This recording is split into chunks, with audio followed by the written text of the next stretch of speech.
नमस्कार। आज मैं मुंशी प्रेमचंद के उपन्यास निर्मला के कथानक पर बातें कर रही हूँ। 1927 ईस्वी में प्रकाशित निर्मला प्रेमचंद का एक ऐसा सामाजिक उपन्यास है जिसकी रचना उपन्यासकार के प्रौढ़ चिंतन काल में हुई। नारी समस्या प्रधान इस उपन्यास में प्रेमचंद ने वैवाहिक जीवन के दुखद प्रसंगों को प्रमुखता दी है। भारतीय समाज में निश्चित तौर पर बेमेल विवाह एक बड़ा सामाजिक दोष ही नहीं बल्कि एक अपराध है। पितृसत्तात्मक समाज में नारी एक अनबोलती गाय है। आप चाहें उसे जिस खूंटे में बांध दें, उसकी इच्छा का कोई महत्व नहीं है। वह तो पूरी तरह से दान की वस्तु है। आर्थिक अभाव के कारण दहेज नहीं दे पाने की वजह से हमारे समाज को बेमेल विवाह की ओर उन्मुख होना पड़ता है। माता पिता की निर्धनता नारी को ऐसे पति के वरण हेतु विवश कर देती है कि वह उस पति गृह में आजीवन दुखी रहती है। परिणाम यह होता है कि वह घुट घुट कर जीती मरती है। जीते जी वह मृत्यु तुल्य जीवन भोग नरक का सीधा साक्षात्कार करती रहती है। प्रस्तुत उपन्यास में प्रेमचंद ने बेमेल विवाह से उत्पन्न संदेहात्मक वातावरण, दुखी दाम्पत्य जीवन तथा पारिवारिक विघटन का विशद चित्रण किया है। कथानक की शुरुआत निर्मला के विवाह की तैयारियों के साथ होती है। बाबू उदय भानुलाल एक अच्छे वकील हैं। उनकी बड़ी पुत्री निर्मला तथा छोटी कृष्णा है। निर्मला की उम्र 15 वर्ष है। बाबू भालचंद्र सिन्हा के बड़े पुत्र भुवन मोहन सिन्हा के साथ निर्मला का विवाह तय हो जाता है। वर के पिता ने कह दिया है कि उन्हें दहेज की परवाह नहीं है, परंतु बारातियों का स्वागत सत्कार अच्छे ढंग से होना चाहिए, जिसके कारण निर्मला के पिता बढ़ चढ़कर विवाह की तैयारियों में संलग्न हैं। उनकी पत्नी कल्याणी उन्हें समझाती है कि जब से ब्रह्मा ने सृष्टि रची तब से आज तक कभी बारातियों को कोई प्रसन्न नहीं रख सका, अतः अपनी आमदनी के हिसाब से ही खर्च करना चाहिए। इसी बात को लेकर पति पत्नी में तकरार बढ़ जाती है। गुस्से में रात्रि के अंधेरे में बाबू उदय भानुलाल घर से निकल जाते हैं। दुर्भाग्य यह कि रास्ते में मतई नाम का बदमाश उनके पीछे लग जाता है, जिसे बाबू साहब ने कभी 3 साल की सजा दिलवाई थी। उसी का बदला वह बाबू साहब की हत्या करके ले लेता है।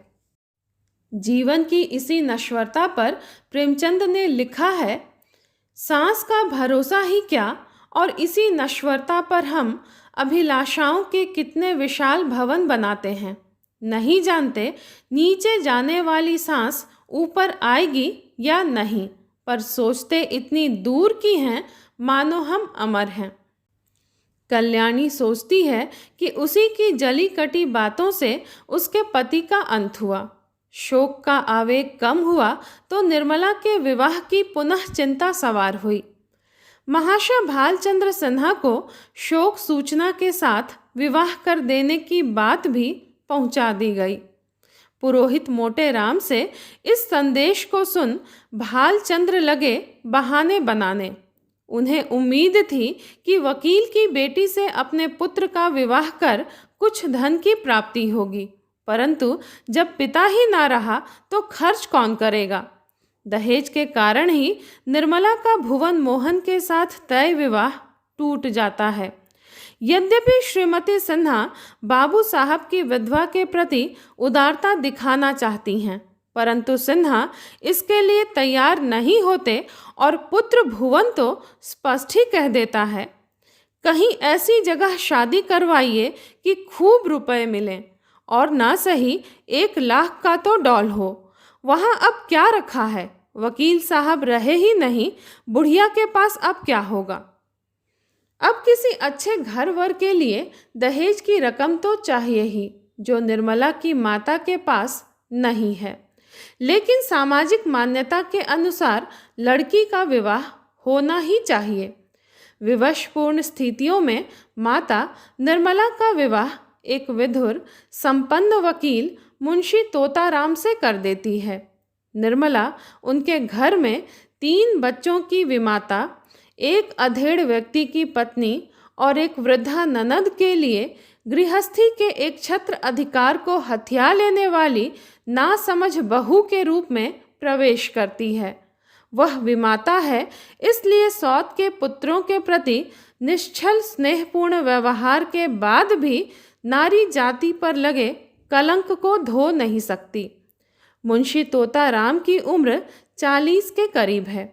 सांवले रंग के मोटे ताजे आदमी हैं। वकालत के कठिन परिश्रम ने सिर के बाल पका दिए हैं, तोंद भी निकल आई है। उनके 3 लड़के हैं।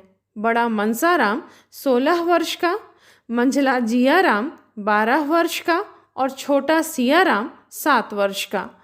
निर्मला को प्रसन्न रखने के लिए तोताराम कंजूस होते हुए भी उसके लिए रोज उपहार लाया करते हैं।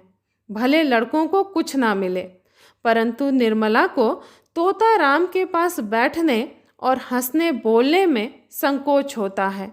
उसका कारण शायद यह है कि अब तक इसी उम्र का आदमी उसका पिता था।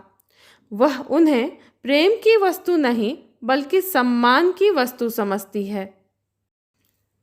निर्मला को खुश रखने के लिए तोताराम उसे अपना खजांची बना लेते हैं।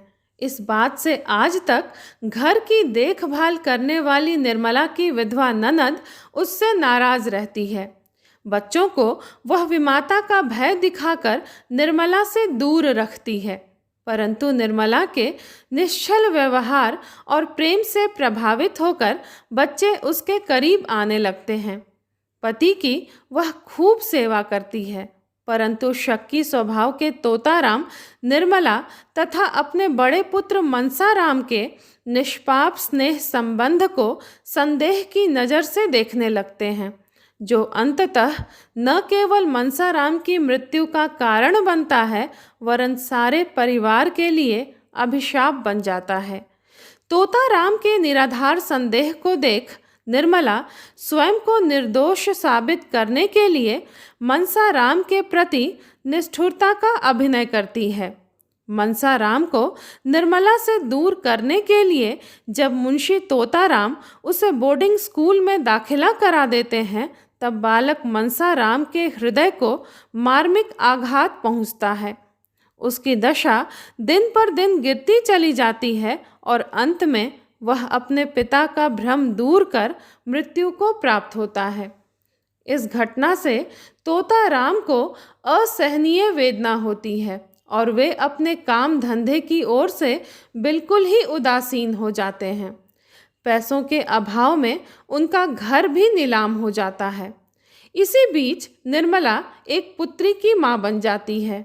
वहीं दूसरी ओर तोताराम का दूसरा पुत्र जियाराम घर के विषाक्त वातावरण के प्रभाव से कुसंग में पड़कर निर्मला के गहने चुरा कर ले जाता है। पहले से ही दुखी निर्मला इस घटना से पूरी तरह टूट जाती है। अपने बेटे की करतूत से अनजान तोताराम थाने में शिकायत कर देते हैं। रहस्य खुलने पर जियाराम आत्महत्या कर लेता है। सबसे छोटा पुत्र सियाराम विरक्त होकर साधुओं की टोली के साथ घर से दूर अनजान स्थल की ओर निकल जाता है। तोताराम पुत्र विरह से संतप्त होकर सियाराम को ढूंढने निकल पड़ते हैं। इसी बीच सुधा और उसके पति डॉक्टर भुवन, जिससे निर्मला का पहले विवाह तय था, उसके संपर्क में आते हैं। सुधा और निर्मला में गहरी मित्रता हो जाती है। सुधा अपने शील, प्रेम और सहानुभूतिपूर्ण व्यवहार से निर्मला को मुग्ध कर लेती है। वह निर्मला की छोटी बहन कृष्णा का विवाह अपने देवर से ही नहीं कराती, वरन निर्मला की माता की गुप्त रूप से आर्थिक मदद भी करती है। एक दिन सुधा की अनुपस्थिति में डॉक्टर भुवन निर्मला के समक्ष अपना प्रेम निवेदन करते हैं। असफल होने पर पत्नी की उलाहना के बाद आत्मग्लानि के कारण आत्महत्या कर लेते हैं। इस घटना के बाद निर्मला के जीवन की विषादपूर्ण कथा अपनी चरम सीमा पर पहुंच जाती है। उसके जीवन में अब घुटन के सिवा और कुछ भी शेष नहीं रह जाता। अंततः उसके दुखपूर्ण जीवन का अंत हो जाता है। मृत्यु के समय उसके हृदय का संताप अपनी ननद के समक्ष प्रकट होता है। वह उन्हें अपनी बेटी सौंपती हुई कहती है, दीदी जी, अब मुझे किसी वैद्य हकीम की दवा फायदा न करेगी। आप मेरी चिंता ना करें, बच्ची को आपकी गोद में छोड़े जाती हूँ। अगर जीती जागती रहे तो किसी अच्छे कुल में विवाह कर दीजिएगा, चाहे कुंवारी रखिएगा, चाहे विष देकर मार डालिएगा, पर कुपात्र के गले न मढ़िएगा।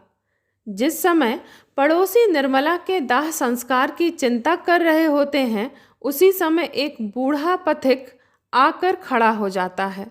वह और कोई नहीं, मुंशी तोताराम हैं। उपन्यास का अंत इसी स्थल पर हो जाता है। प्रस्तुत दुखांत उपन्यास के माध्यम से प्रेमचंद ने समाज में व्याप्त बेमेल विवाह की बुराइयों और आर्थिक कठिनाइयों से उत्पन्न समस्याओं का पर्दाफाश किया है। धन्यवाद।